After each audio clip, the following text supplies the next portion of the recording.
selection. From London to Zimbabwe, all the Africans know we stop the party. And if you know it, put one hand in the air. Scream and shout like you just don't care. African people, if you're strong and proud, repeat after me. And say, we are Africans louder. We are Africans louder. We are Africans. Zimbabwe.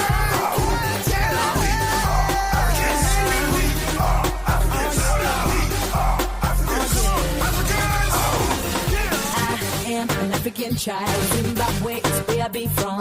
They be checking my style, my swag, my flow. Can't push me cause I know I'm sweet. Got diamonds and gold in Africa, rhythm and blues in Africa, beautiful women in Africa. Yes, I'm from Zimbabwe. All of my trade in the street of Ferrari. But I was born in Mashingo, and that's why me talk in the lingo. Imbai, Kanaganyimbo, Mribang with your day. Na PK, Kaz and JJC with one big family. Because we are Africans louder. We are Africans louder. We are Africans. Zimbabwe. Yeah, we are Africans. We are Africans louder. We are Africans. Come on, Africans.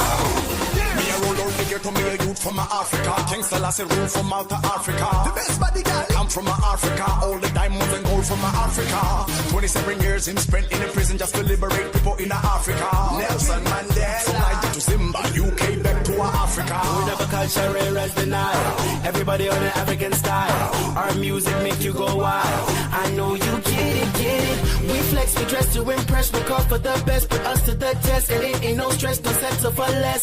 Cause we are Africa.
Alrighty.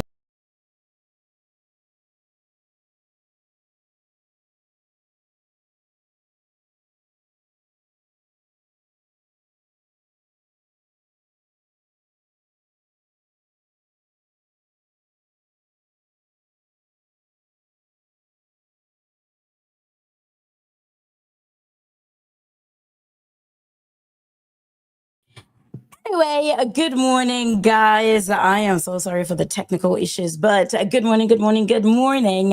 Welcome again to another episode of Tough Love Giggles on your go-to online radio station, Afrter5Radio.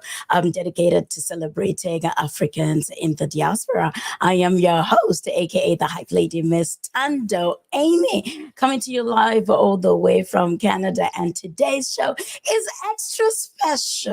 It is actually extra special because this is quite interesting. Actually, our guest is quite interesting. I am actually joined by a young voice making waves in the world of literature.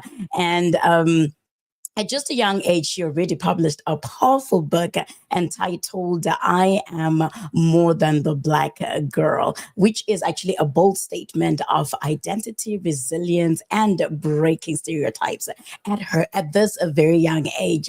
And if you already recognize the name, Mikaylah Mushinga in the social spaces and the book launch, definitely, yes.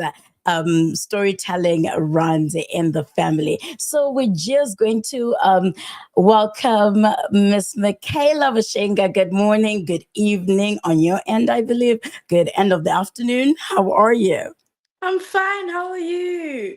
I am good, and congratulations, girl. Thank you. How does it feel? It's odd because everyone, I don't know. Why is it odd though? Why is it odd? I think when I was writing, it was just in the moment. So obviously Yeah. it felt a bit natural.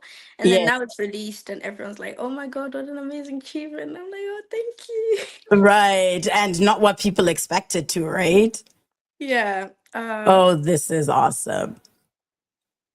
And So also I guess, considering that you're coming from a family of literature, like, was it a bit of an easy job for you to begin with, in as much as you were just doing it for fun? so I was doing it for fun, but if we're thinking about the literature side of the family, I guess Yeah. my dad's shoes are hard ones to fill. Yeah. So I guess I wanted to tell my story, but in a way that would shake the world a bit. Mm. And it did feel natural. I think it still does. It's just now people are asking me questions about my life and telling me they relate to me, and I'm like, Ooh. I just needed to just put it out there. exactly. So it's just, I don't know. It's a bit awakening for them, I guess. Because Yeah. even the friends that I have at school, they're like, oh my God, you wrote a book, what about? I'm like, racist. Right. Right. they're And like, in the oh. Queensland or Kingsland. Yeah, and it's like, am I in it? And I'm like, have you done anything? And then Exactly, I like that. But before we dive deeper into the book, do you mind sharing with our listeners, our viewers, depending on where they're streaming, you know, who are you? We mentioned your dad. We mentioned the family of literature. So people are like, oh, okay. What do you mean, like a family of literature? Who's her dad? Do you mind introducing yourself beyond just the title, young author? okay, so I'm Mikaylah, and I wrote a book explaining my situations or how racism has shaped me to be the way that I am. And it was kind of inspired by my dad because he writes. So that's the literature comes in. He also released his book called I Still Dream of My Mother. So it's just like there were steps that I'd go up, and it's a part of it is trying to up those steps and adding more. And I think that in terms of the literature side of the family, that's very covered because there's me now. My dad recently released a book after I don't know years. My sister is also on that path, so I feel like it's just there, and all of us kind of have that in us. If that makes sense. Oh, yeah, it does absolutely make sense. So, is it fair to say that your dad was actually inspired by the release of your book to release hits? I mean, if the shoe fits, like. Yeah. So I think he was personally because like not only do I like to flatter myself, but um he just had to release his before mine, you know, just to say I did it before her. But no, but like he contributed massively to my book and shaping it to be the way it was. I remember I used to talk to him every day about it. Well, the days I wrote chapters, and it was like, okay, I'd plan it, and I'd write it, and then I'd extend it, and then he'd just give me a few notes. So it was that type of thing. Yeah. Like, I don't remember actually telling my mom I was writing a book, but with my dad, he was there for the whole process. Oh, nice. So it's just like that. But my mom is also there. She's always there. She's like, my dad is like the school person. My mom is like, you know, the normal things. Like something happens, girlhood happens, I guess. It's your mom who told me, in it. Exactly. So it's just and did you know? Actually, go ahead. Sorry to cut you off. Oh, you can talk. Oh, no. I was going to ask you, you mentioned that your dad is a school type of person, which, the academic side. And did he tell you how I know him or how we know each other? He did not. Oh, he did not. I wonder if it's close by. He's very close by. I can see him. So I wonder why he didn't tell me. Oh, should I actually address him as Mr. Mushinga right now? I don't know what he wants. Ask him. Yeah, Mr. Mushinga. Do you mind just coming through for a second? Hello, guys. Hi. I don't have makeup on, you know, for your station and all. We're not wearing makeup. We're not wearing makeup. I'm so shocked you didn't even tell Mikaylah. We are. Yes. How come you didn't tell Mikaylah how we know each other? You know, she was just stuck in a room the whole time, and I was working nights. So I just told her, girl, you're going to be on a Canadian radio station, and this is it, really. Right. And anyway, so Mikaylah, just so you know, Mikaylah. This year is Amanda. She was my student at Queen Elizabeth when I used to teach her English language and literature. There you go. And literature. I didn't pick if literature wasn't like not an option in my school. He would have forced me to pick it. Oh yes. I believe everyone should read books and learn from them. Yeah, exactly. So that is the subject. Exactly. And, I think my job here is done, eh? Your job is done, but thank you so much, and we really appreciate you for raising up such a wonderful young girl who's taking your steps, and we're looking forward to learning more about her right now. Yeah, well, I must say it is an absolute pleasure, although I hate blowing her horn, you know. But the truth is, she's amazing. I was working on a much bigger book than I eventually released. Yeah. And then she showed me 2 of her chapters, and I said, let me drop everything. And because I'm special. And do this because her book is probably bigger than any of my books that I have published and not published. So I said, no, this is not something that we can put on the side, because she's addressing subjects that as adults will never dare to address, especially when you are living in the King's Land, like you are saying. Okay, that is so awesome. And I like that. And there's a lot more that actually I'm going to be asking her, which definitely is going to reveal a bit more of what you've just highlighted, because it is actually so important to have, you know, parents supporting people's vision. And our kids' visions. And I totally understand it's like on the academic side. Hey, sir, how's it going? Say hi. Hi. How are you? I'm good. Good. So it's actually important to be supporting our kids, right? Considering where we come from, it's difficult to do that. And then also considering this is academics, this was a given anyway. But I will let you go, and then I will get back to our guest. But thank you so much. Thank you, Amanda. Enjoy. No, that is awesome. Bye. Thank you.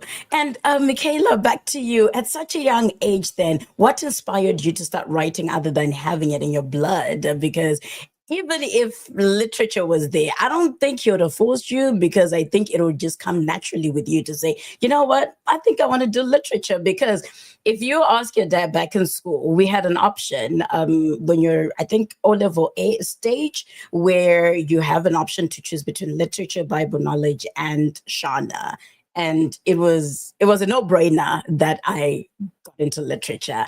And here we are. I'm in the arts right now. But I don't think he would have needed to force you, really.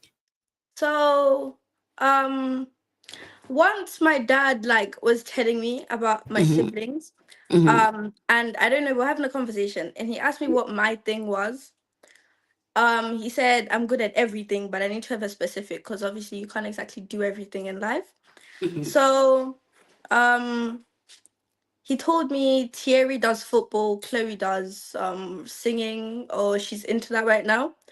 But me, I did a bit of everything. Like I did tennis, I did that. So writing was never really a thing that we thought about, And then he was on the call with his friend, and I went into his room and I was trying to talk to him because I was bored, and he told me to go away because he was on the phone. So Right. I was like, it's like that. He was like, yeah. And then I was like, so what should I do? He was like, go write. And obviously took it as a joke. And then he was like being serious. So I was like, okay. And then I had nothing else to write about but me, I guess. So I wrote a little chapter. And the first one I wrote was called The First Time I Realized I'm Black, which I think is chapter 4. So it was the first time I realized I'm Black. And I just wrote that, but I thought it was a chapter, but it was basically a paragraph, to be honest. And then after that, I sent it to him. And then he sent me a paragraph. Wow, Mikaylah, you went through this and this and this. It's like, yeah. It's like, this is a normal. And then I guess from then on, he was like, well, do you have anything else? I was like, yeah. And then I wrote another one. And then from then on, we just started building on these chapters. Yeah. And then after that, we expanded them and then became this. So what made you tackle racism? Because keeping in mind your age, so not a lot of people are able to talk about it at our age. You understand? And did you go through bullying in school? Did you go through something for you to eventually say, you know what, I'm just going to write this in specific because this is literally targeting racism? I didn't think of it as racism. I just thought of it as a story, that I thought could be a bit interesting to someone. But I didn't write it as racism, which is why I didn't kind of add in the word racism in the chapter until I expanded it, I think. But I wrote it to show what I went through, and especially when it started, the racism, I didn't even know what racism was. So when I found out what it was, and I was like, oh, this is what I'm going through. Some of it is xenophobia, most of it is racism, that type of thing. It was just like, this is odd. And then you find out the reasons that people are saying this, and it doesn't make sense to you. Because obviously when I lived in Zimbabwe, there was no such thing as racism. Or maybe there was, but I didn't go through it because we were all Black in my class. So it was just normal to be Black, And then you come here and it's not normal and you should get out of my country. And Girl, I'll tell you something. Yeah. You've brought up something that is so interesting. It took me at this age. I love the fact that you said, oh yeah, maybe I didn't see it because majority of us are Black. Yeah. So it took me a while. When I came here, it used to get to me so much to hear people say, pro-Black this, pro-Black. Like, what's so special about being Black? Like, it was way too much. You understand? I never used to get it. It was way too much for me. And I was like, yo, we're human. We're as good as white, Indian, Asian, you name it. Like, we're all human, right? Until I met somebody who, you know how the American culture is, where with the cops and the Black Lives Matter and all that weird stuff. And then you start seeing that and I'm like, oh, I don't understand it because I was the majority for the most of my life, right? And then I'm coming here, I'm the minority. So this is where racism comes into play. And then I also got to experience racism, really, of course. But it was one of those where I used to actually have grace for people who would actually behave in such a way. And I'm like, you know what? They don't know any better. but at the same time, it is a problem, right? So it's something that when you brought up to say, oh, maybe I didn't even see it, because guess what? We were majority back in Zimbabwe, and it was normal to be to be black, right? Yeah. And then you come here, and then you go to the King's Land, and they're like, oh, you need to get out of our country and all that weird stuff, right? And I am so glad that at your age, you're actually realizing that right away, because it took some of us quite a bit for us to get it. Yeah, I can't lie, it took me a bit too, because Mm-hmm. when we moved here, my dad told me it was going to be different. And he told Yeah, me that always remember that whoever thinks they're better than you can always be better than them. And you absolutely. I are like better that. than them. And I Mm, proved that in like lessons, but it was more than that. It was like how I acted, how I sounded, all of that. So year 6, when they started doing the racial slurs and all of that, I feel like I tolerated it to fit in. And I didn't know yeah. it was racial until one day I Mm, came back and I told my dad that someone called me the N word. And then he explained racism. Like, oh. mm, And then year 6, even after that, I started to tolerate it less and less and less. But in mm, year 7, I still took it for the first like 3 months or so. And then they mm, started mm. teaching us like in history, because in year 6 history we did World War II, but in year Okay. 7 history, the first or second term, I don't know, we started doing racism and slavery. Mm, And I started to mm, understand a bit more and Google it and research it. And I was like, I kind of went through this. So I guess it took me a lot of time to be aware mhm, in my mind of what it was and how it affects, or how it affects other people, and also how it affected me. mm, mm, Because I thought, like, because my parents did tell me that it would be hard for me to fit in. That's kind of a mm, part why I didn't tell them, because they were trying to fit in what they were too. mm, So it was just like, you know, you've got to make it. But I also had a hard time doing that, which I think mm, people understand. They're all thinking that I didn't tell my parents because we don't have that type of relationship, but it's not even that mhm, at all. It was just because I didn't want to. I don't want anyone to know I was struggling. So mm, when I struggle by myself, it's better because I'm shielded away from other people's emotions. Like, for example, if I had told my mom, she would have her own emotions about it. I would have heard her in a room. Maybe she would have cried. But if I just told myself and I cried to myself and I finished, the next day it's a fresh start. And I guess it was that type of hope that kept me going.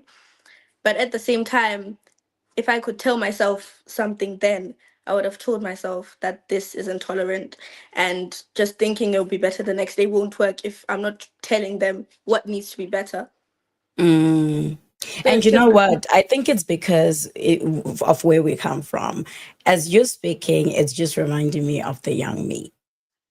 I was that person. I'm well rounded. Your dad can tell you. I do a lot of things. I'm a sports girl. I'm a literature girl. I am films, entertainment, you name it.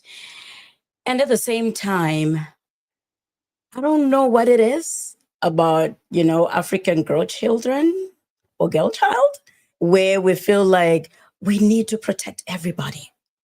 I real was that person. because Trust me. I was that person, and it'll catch up with you. You know why I'm actually proud of how you're realizing all of this at this age, because you're still young. You still have, you're realizing it sooner. I got to realize it later, where we're like, Amanda, but that wasn't okay for you to carry everybody else's burden, or, shield yourself so that, my mom doesn't feel this way, my dad doesn't feel this way, my brother doesn't feel this way. Trust me, you just reminded me of my young me. no, because I saw it and it's called older child syndrome because I'm the first child. Mm, I remember when I used to watch TikToks about this stuff, I'd yeah, be like, they're describing me, and it would feel weird. Like, why are you talking about me? you're right. So I think, like, I thought it was just everyone, a natural thing. And then my sister was telling my parents about everything that was happening to her. And I was like, Is she the I was, youngest?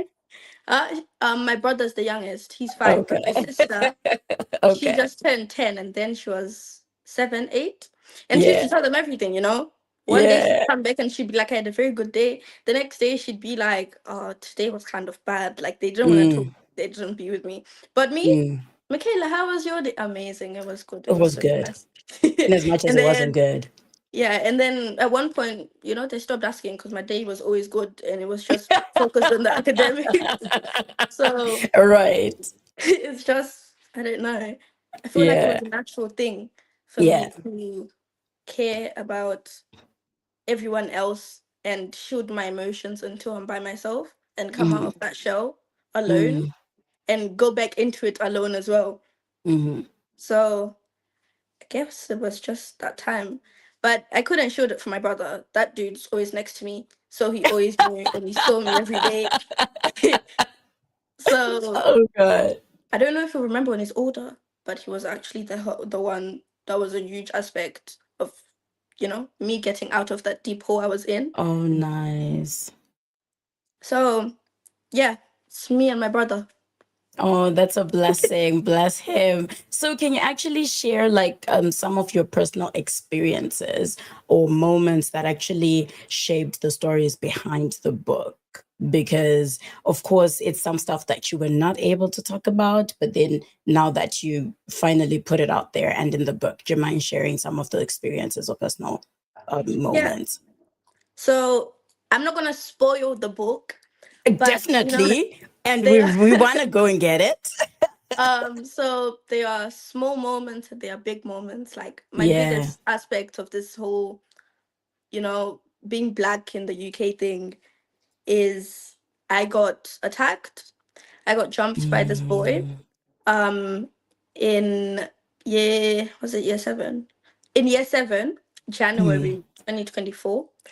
And when he attacked me, prior to that, there were, moments where we had arguments and he included race in those. And then there's small moments like, someone saying something in history, or like when the light goes off, it's like, oh, Mikaylah, where are you? It's that type of thing.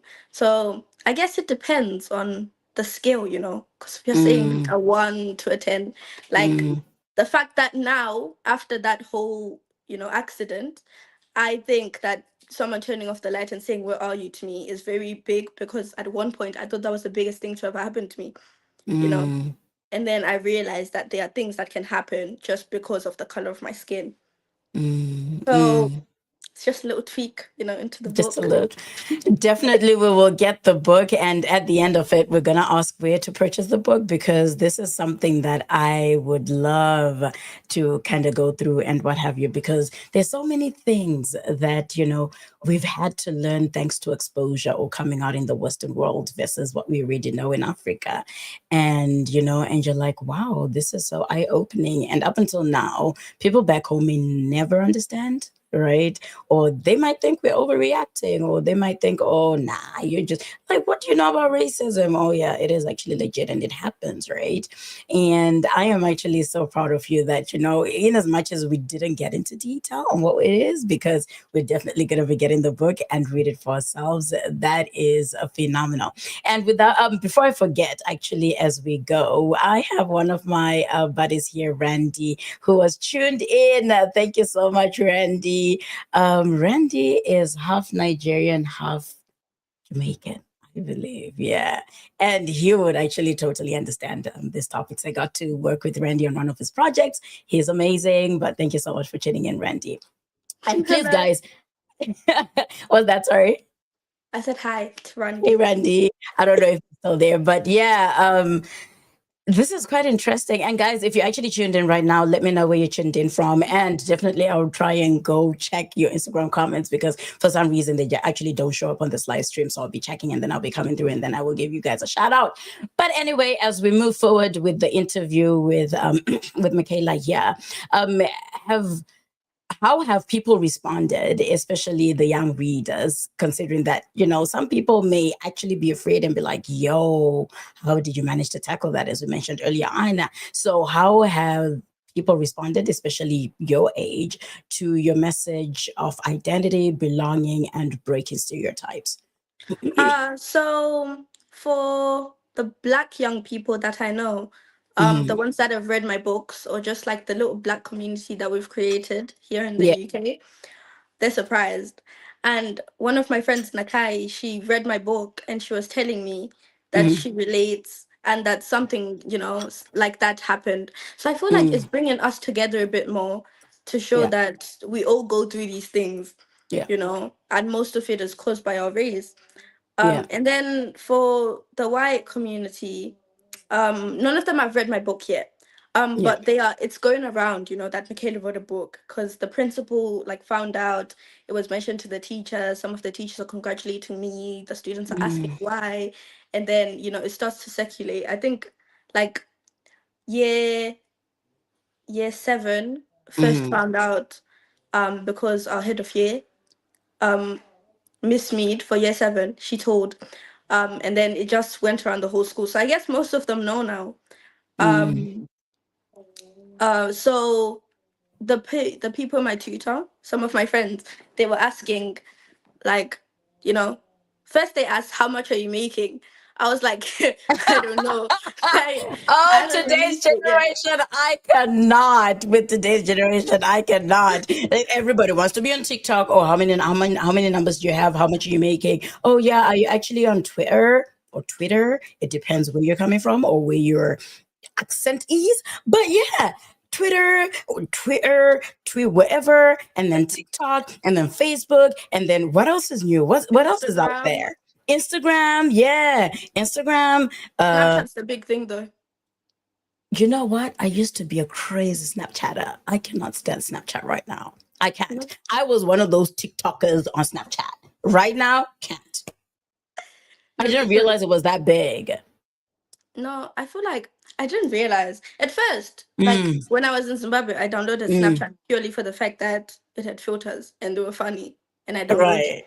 And then I get here and I'm like, I remember the first day of year 6, I asked someone, they were like, how can I talk to you? I was like, you can have my number. They were like, Mikaylah, do you not have a Snapchat? I was like, what? And then I had to make an account, and it's like, it's the main source of communication. So if you ever want to just not talk to anyone, just delete your Snapchat and you're isolated. It is not bad. It's so bad. And everyone. So how do you respond to the income question then? To what? To the income question, how much are you making? How do you respond to that one? I really said I really don't know. I haven't released it. I love that. But I feel like it's none of his business as well. Exactly. I don't know why he wants to know that. Exactly. But I've almost made 5,000 so far. Yeah. Because in Zimbabwe at the launch, we did a little bidding thing. Yeah. Oh wow. Good for so you. We've made almost about 5,000. And I'm actually very grateful to those people. Yeah. And I can't wait to see what else we make. But that was not the only question. He also asked, like, how are you going to deal with the backlash? It's like, which backlash? So like, well, obviously, like the people that you're going to put in the book for these racial things, they're going to ask questions. And I don't think he realizes the fact that no one's name is real. I had to secure it so hard that even the people, like all the names of the people at my school, none of their names are involved in that book. Everyone's name is completely unique. So maybe if the person reads the book, they'll realize that, I did this to Mikaylah, but you can't prove that it's you. True. I like that. Even if they do, if they do, that's none of my business. You did it to me. I feel like it's my experience. And you did it. Yeah. That was my therapy right there, just letting it out. Exactly. And I feel like they don't realize the fact that I'm writing this to raise awareness. Yes. So, yes. He wants to read the book though, the guy. He said, I want to read it. I want to know what happened. Particularly with the incident that I said, the whole school knew about that incident. Like they wouldn't call me the black girl anymore. It was, oh my God, it's Mikaylah, the girl that got jumped. I like that. I like that. Yes. So it was like, they want to know what happened after that. Because the school had it so secured that all they knew was that Mikaylah got jumped, and that was all. They weren't allowed to really ask me about the incident, and I wasn't allowed to tell them. So now that, it's here, they're all curious. They also know that I broke both of my wrists. Oh no. So yeah, in my class, like the people that were in my class, the class prior to the incident. They all saw how it went down. So I guess those 30 people really, really had an insight. You know, if you wanted the gossip, just go to them. And it's like, yeah. Oh So wow. This is like a personal book, and I love it because courage is the one thing that people lack in this day and age. We live in a world where, like, we're talking about social media, where for you to be liked, for you to gain the numbers, you have to pretend that all of this didn't happen. You have to just ignore it because you're this Black girl, right? And you will become unpopular, but bravo to you and your courage right now. And I cannot wait to get a hold of it. And you know what's interesting? Even my uncle wrote a book, right? And when he wrote his book, it is so interesting when people close to you are like, oh my gosh, I cannot wait to read this. I cannot wait to read this. Because everybody wants to know why. What were you not sharing? What were you, what did you put in there? And trust me, it'll take you less than a day to finish the book. Such books, when they're so personal. My book is a short one as well. I feel like it tells you everything, but in detail, and it's short. Yeah. And also, like you said, the people close to me, like the highlight of this whole thing was that my dad cried at my book launch. So it was my favorite part. I got to laugh at that. Dad, thank you so much for showing that you can be human, because we advocate for men's, emotional well-being. We love that. Exactly. So when I told my mom that, she was in the preface and she read her chapter, she cried. And with my mom, it's like, if she cries, I cry, so you cry together. But with my dad, you never see him cry, So that's like a moment, like he's crying. You know what? I love that, because I am a huge advocate for men's mental health, emotional and social well-being. And I always tell most of my guy friends to cry.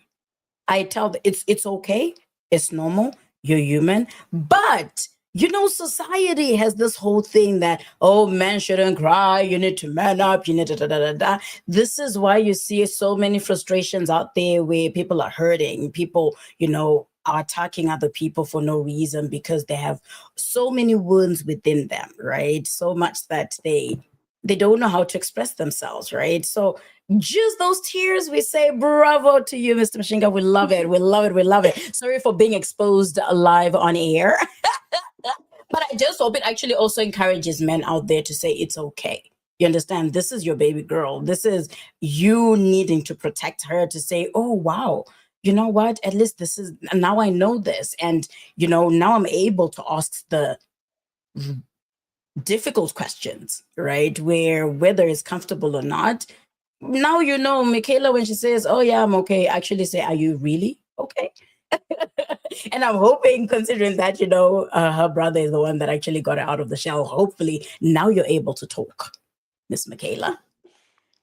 I feel like, though, the thing that was the hardest about this is because my mom told me, she said, but Mikaylah, how did you manage to hide this?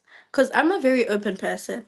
And at school, I was quiet, So year 6, I was so quiet. I was the quietest person ever. Like, if my parents came to school for one day, they wouldn't believe it was me. And then they read the book and they realized that I went through all of this and still came home and was able to, do my things and all of that. Yeah. It's kind of odd. Like, where did you find the time to, come out like that? Yeah. And then the courage thing, my dad told me, like, when I launched the book, my dad and mom, they said, courage is one thing you're going to need. They said, because this book is going to get a lot of backlash, especially in Europe. And at school, I feel like my mom was really scared about school, but I'm popular at school, and most of my friends have, cultural backgrounds. It's very diverse. So I'm not worried about school. I'm not worried about any of it, because I feel like blocking people comes naturally to me. I love you. Just say that again. Please repeat for the people in the back.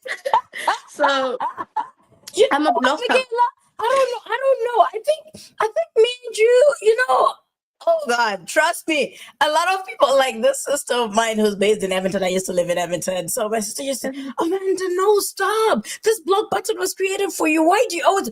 I'm like, no, no, no, no, no, no, no, no, no, no. I can't do toxicity. I can't. Like, block, delete, Nick, block. You're like my mom. My mom is Oh, the I one that love told it. me.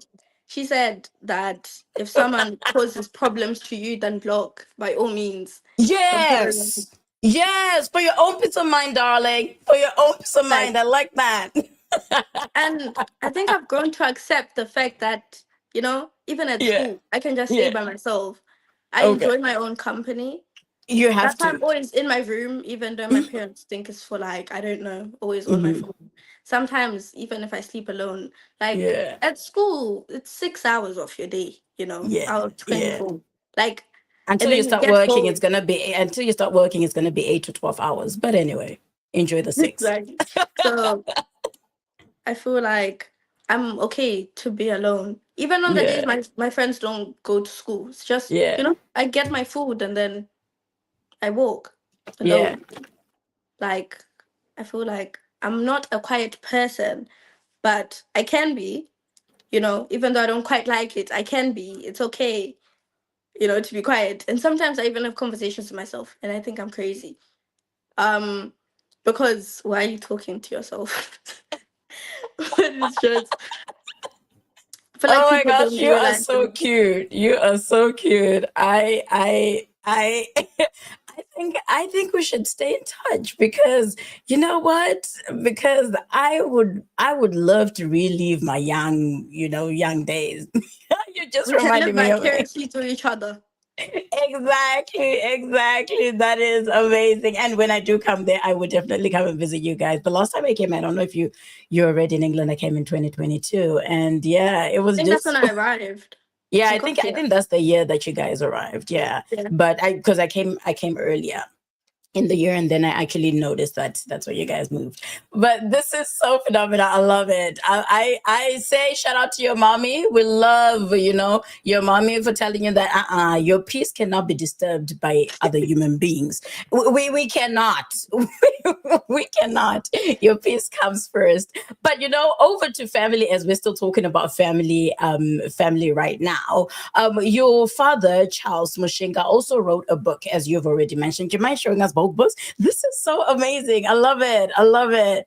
This is so beautiful. Yours Let me and find it. his. Yeah. Oh my gosh, this is a beauty. Your father wrote a book. See, I still dream of my mother. And then over to yours, if you don't mind sharing. This is my Yes, yes. See your name up there. I like it. I like it. Yes. No, this is so cool. So as we're talking about on family and inspiration, your father also wrote a book. I still dream of my mother. What role has family played in shaping your creativity and confidence as a writer? So, I feel like my confidence as a writer Mm, came from my confidence as a young child, yeah. and there was a lot done to enforce that. Like for example, when I was a child, I did modeling. Um, I was confident in sport. I did tennis. Um, Girl. in school, it was just the standard was high marks. So obviously you have to go to them. So I feel like confidence has always been there. I don't know how, but it's always been enforced in me from a young age. I love So even that. in the times I was struggling, I was confident enough to act like I wasn't. Hmm. Um, so when I became a writer, it was a natural thing. I Hmm. wrote it normally, and maybe normal me has confidence in every part, but when I wrote it, it was just be you, and I wrote Yeah. it as me. um so if you like me, then you like the book. Yes, we definitely love you, and we can't wait to read the book. And so, do you see yourself carrying forward a kind of family legacy of storytelling just beyond, writing books as an author, or do you see yourself as more? But seeing that you're an all rounder, what do you see yourself as in the future? I have no idea. You Oh, have no idea. I love this that. I love the honesty. so this year I pick my O levels Yeah. GCSE. Yeah. And I feel like I've rounded up like what I'm going to pick. Like I'm going to pick business, Mm, psychology, and history. And mm, I'm gonna do things lined up with that. But also with my book, I feel like it's fun to tell what I think on a piece of paper. yeah. So I think I will continue to write books. So if I get Nice. inspiration, it's there. Right. And it's that type of thing. Like if I pick those options, what I will do in the future will always run back on those. Mm-hmm. So those are things that I really enjoy. And I Mm-hmm. think one day, if I really don't know what I want to do, it's just go back to Mm-hmm. those options, think like what can I do that involves psychology or history or business. So So why those? I don't know. Mm-hmm. History is just like I like learning about things, like Okay. old things, and I also like writing, and there's a lot of writing involved in history. Yeah. Um, And a lot of reading too. yeah, and I'm a huge reader. I just thought I should let you know I was a numbers person and I hated history, but I loved literature. It was weird. I was just a weird character. Like, yeah, Weird is the new hated norm. history. Hated history. Oh, yeah, weird is normal. I love weirdness. Like, yeah. I don't know why, but history is just so enlightening, and it's so Oh. confusingly, I don't know. It No, satisfies I'm something in beginning to me. get into history right now because of, having to come over here and then having to learn, what really happened? Like, in slavery, what really happened and what have you. So it's quite enlightening. That's true. Yeah, like during history, I remember when someone called me the N-word and said I was a Ooh. slave. That's mentioned in the book also, I think. Mm-hmm. And I remember because of prior history lessons, I knew that Mm, Zimbabwe wasn't like turned into something connected to slavery. Well, it was connected to slavery, but we were colonized. So mm, then I made it this whole debate about Zimbabwe, not being like essentially like people trafficked to America for slavery. And mm, then he ended up getting agitated. But it's just the fact that it's a fact. And that's another reason I like history because it's mm. factual. Like But then sometimes, but they don't say all of it though, unfortunately. yeah, I think that's another reason it's interesting because I feel like you Mm, get to fill in the blanks. okay. So, yeah, like I like history, but I don't like, those Sudoku things where you have to fill in the blanks. I really don't like that. So, Oh, the Sudokus. and my That dad. is so hilarious. I love it. So I guess, and then business, it's just, I'm really into cooking. Like, yes, I get disassociated with it Girl. sometimes, but it's always there for me to lean on. So I've been cooking from a young age. I think there's even a Mm, YouTube channel with me cooking on it. No one finds nice. that's a bit embarrassing, but um, cooking has just always been there. And Yeah, times go rough, I might have to start a restaurant you should. You should. You because know. I think those options Hmm. judge my character and they show the things that I'm good at. Hmm. So I guess that's why I picked it. At first, it was just, are you good at it? And then do you enjoy Mm, it? And then are you going to pick it? right. Woo!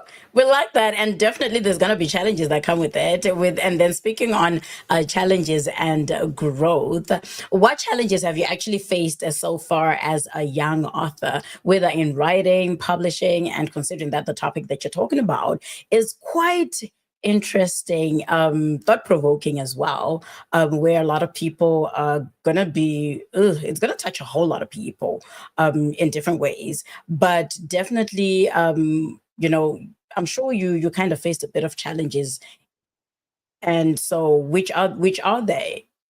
So I actually haven't gone through challenges yet because I Okay. haven't launched here. So Okay. Zimbabwe was not easy, but it was interesting. And it's my Okay. place. So I Yeah. didn't really face anything bad there. Mhm. And with publishing, I think we can ask my dad because that was just him. I Mhm. remember the 2 weeks we were publishing in, or was it one? I don't remember. But they pulled together my dad and Uncle Tafadzwa.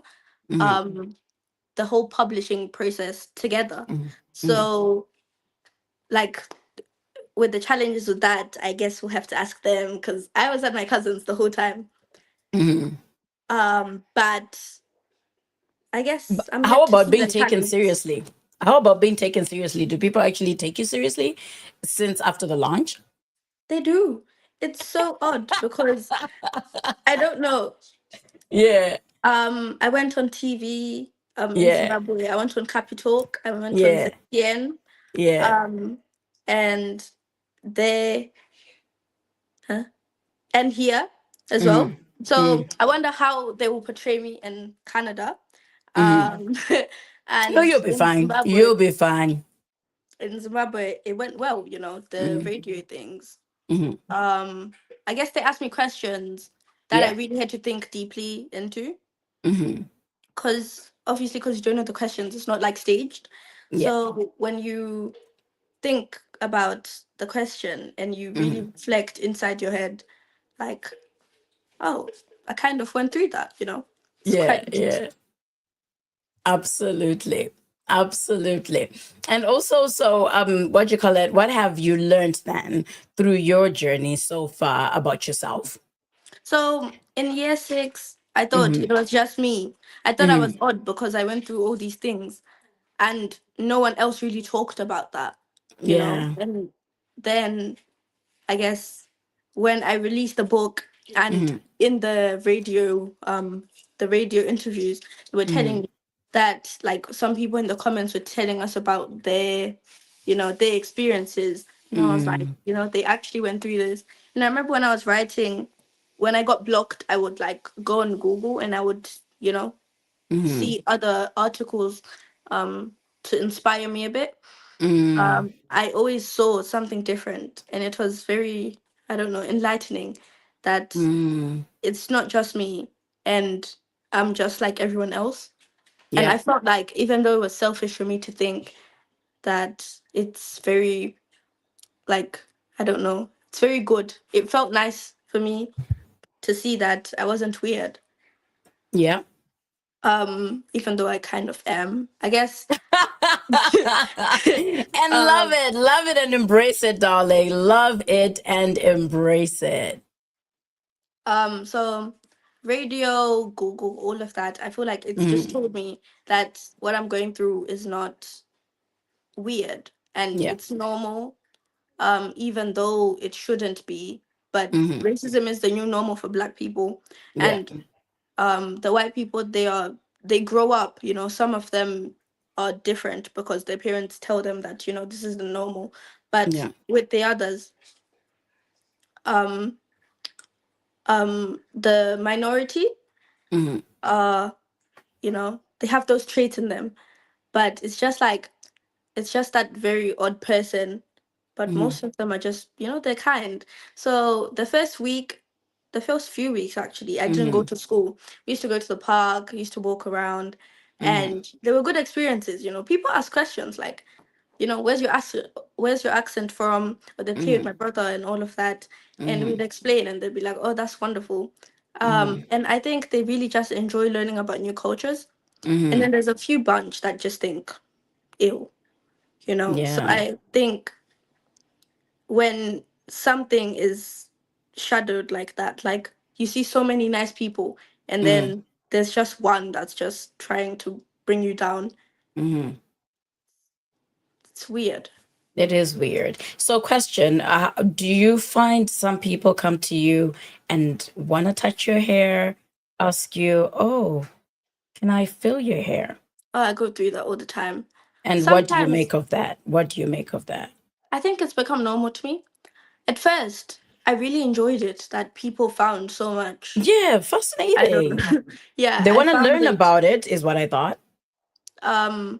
Weird that, you want to know about my hair, but my hair is just normal.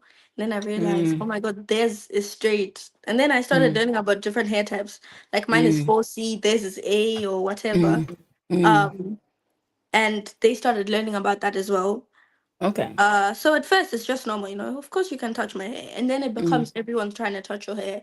And apparently it's rude to say no, but it's also like they're being rude to you if you say yes.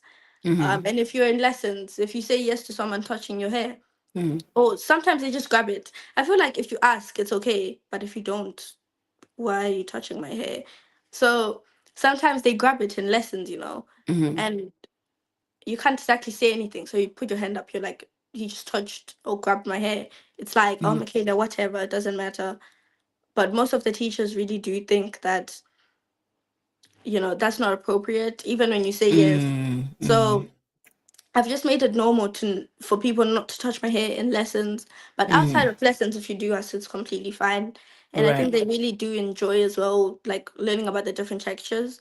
Like these are butterfly twists. Usually I have braids or twists or I don't know, carrot. And it's Yeah. just they don't know the different types. I can imagine, other races wondering, you have carrots in your hair? Like you actually have veggies in your hair? No, once I told my friend and she said she looked for it because obviously you know how it can Yeah, cut into your yeah, hair. She really looked yeah. for the carrot. Right. Oh my And gosh, that is the- so hilarious. But as we now conclude our interview for the sake of time, I know we started off late. Let's just dive right into like the vision, your vision, and the future. Sorry, your vision and the future. If you could actually sit across from a young girl who feels unseen or misunderstood, what would you tell her? I think I would tell her that it's okay to not understand where you are in your life. Um, but always try and unjumble that puzzle. Because if you Mm, don't, you're going to go deeper into the hole that you don't want to be in. mm, And if you can't get out of it by yourself, by all means tell someone. mm, Because I didn't, and it took me a lot longer to get out of that hole than it would have if I told my parents, mm, or if I opened up to someone, or even on a website or something. mm, So I think it's always good to reach out to someone, even if it's someone that isn't in your family, even if it's just a friend. Because I used to talk to my friend, mm, and she was Chinese, so she went through things, and yes, they weren't the N word, but they were also her things. Like she mm, used to be called things as well. So I feel like when you reflect on each other's experiences, you see that mm, like we're both going through this and it's not normal and they should stop doing this to us. mm. So I feel like it's Absolutely. always good to tell someone about your experience, Mm, and also for your well-being as well, because if you don't tell someone, it's going to start eating you up. oh, absolutely. Um, Absolutely. And shout out, sorry, before the message goes up, shout out to Tatenda Manjoro saying, my friend's daughter, well done, Mikaylah. Shout out to you. thank This is you. Instagram. Yeah, this is Instagram where sometimes it's difficult for me to be, trying to multitask and stuff Yeah. like that. And also saying no forced accent. Yes, it is my forced accent. Just that them are like, yeah, that's good. That's good. And then we have Brian Jawi, a superstar in the making. Uncle Yes, we are Brian. actually chilling with a superstar in the making. And we really love, getting to know like what she thinks, at her age. And I'm like, yo, girl, you have more wisdom than I thought. And no wonder why you wrote a book. Like, no wonder why you wrote a book. It's not surprising anymore. If people actually be surprised to say, yo, but how did she focus on such a difficult topic, a topic that's avoided by a lot of people, especially adults, and because of, how probably they were raised to see racism as normal. But you're saying, no, that's not normal, that's not cool. And thank God as well for social media, where we have so much exposure now. You can put it all out on social media. Whatever happens is like back right there on social media. So it kind of helps in a way to reduce or minimize racism and bring out the awareness that racism is still there. It may not be as direct as slavery, but it is actually still there. But no, good for you. Good for you. And also, even just, you mentioned about your Chinese friend saying, yeah, it may not be, a Black story, but it is her story, right? Because she is also a minority in, in England more than anything. So, you know what? I'm glad you just don't look at, just your people and say, yeah, because we're Black, this and that. It's also people around you, right? People from other races, and say, you know what, it is sad that we actually still live in a world that people are hating on others because of race. I just don't get it. Yeah, I feel like that's also why in England you find areas that are designated to a specific race because they Really? know, like, if we're all together, then racism is going to happen. If we're all together, then it's not going to happen to all of us. You know, we're Yeah. gonna stop that. But if it's just me, then it's going to happen a bit more. Mm. So you always find the areas, and those are the areas that some people also call ghetto, Oh, which I wow. don't understand, I guess. So I like it's that. just, I wouldn't understand either, but okay.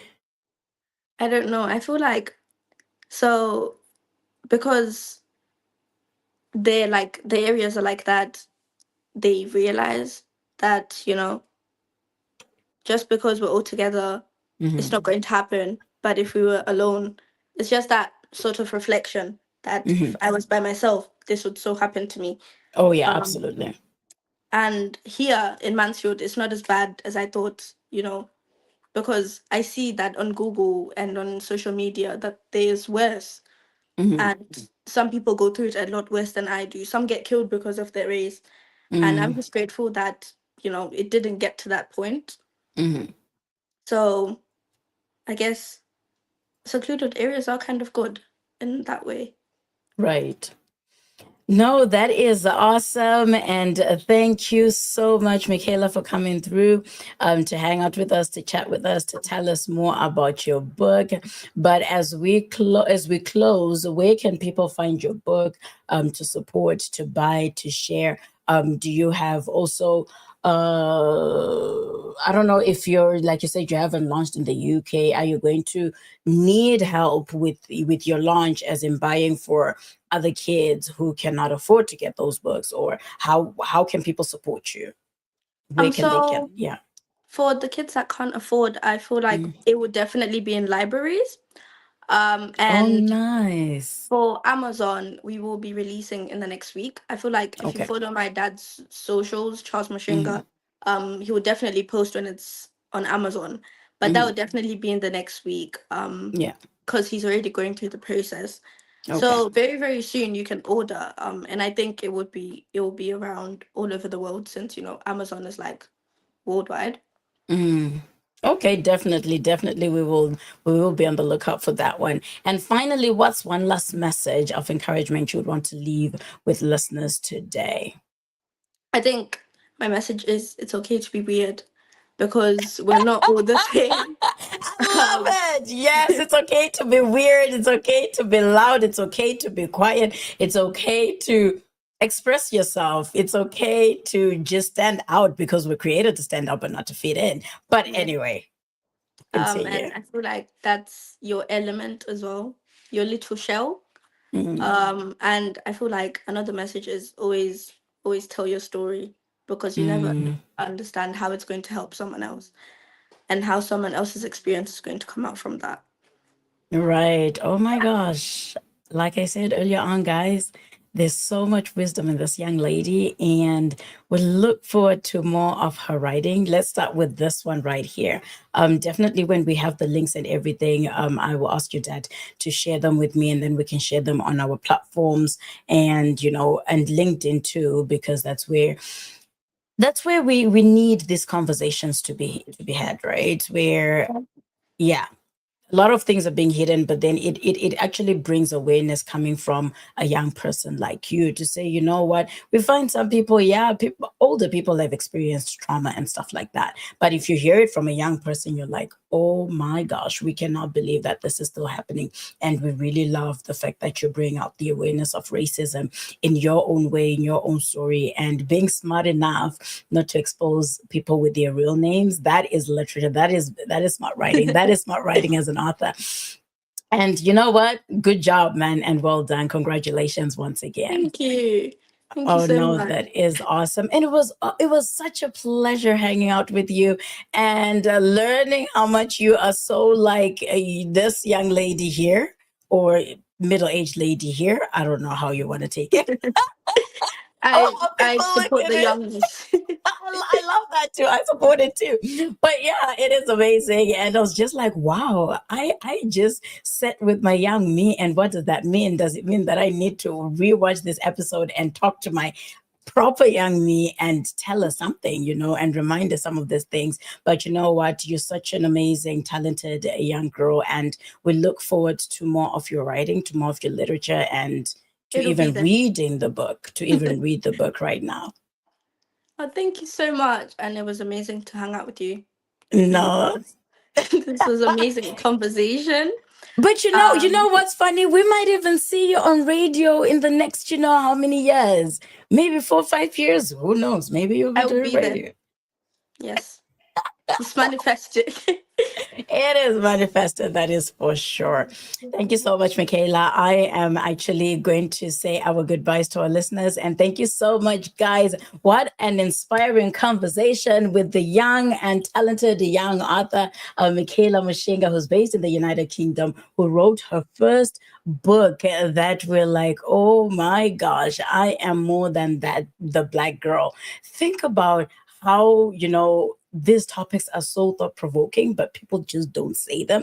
And this young lady had the courage to do that. Thank you so much, Mikaylah, once again, for sharing your journey, your wisdom, and your heart with us today. And you know what, family? Make sure you grab a copy once we have the Amazon link. Anytime soon. As soon as they're ready, we will definitely post on our After5Radio page. And even this interview, we will put it whenever, because it's going to be on YouTube to stay. It's going to be everywhere to stay. And then we'll put it in the description right below after, we get the information. So please do make sure to grab your copy of her book, I Am More Than the Black Girl, and continue supporting her work. This is only the beginning of a beautiful journey. And also, I just had a discussion with his dad earlier saying, you know what? I actually didn't realize you actually had a book in your belt. So we're definitely going to hang out with him as well.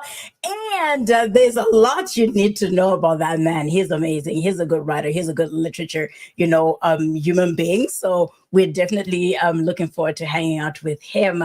But anyway, to all our amazing listeners and viewers, thank you so much for tuning into After5Radio, your favorite online go-to station celebrating Africans in the diaspora. If you haven't already, make sure that you subscribe to our YouTube channel and hit the like button somewhere there. I think you'll find it there. And share this episode with your friends. Let's keep spreading the love and the vibe. Until next time, keep shining, keep dreaming, and remember, like Mikaylah said, your story matters. Do tell your story. So this is your host, aka the Hype Lady, signing off with so much love. Take care and God bless you. Bye, Mikaylah. Bye. Thank you. All right. Take care.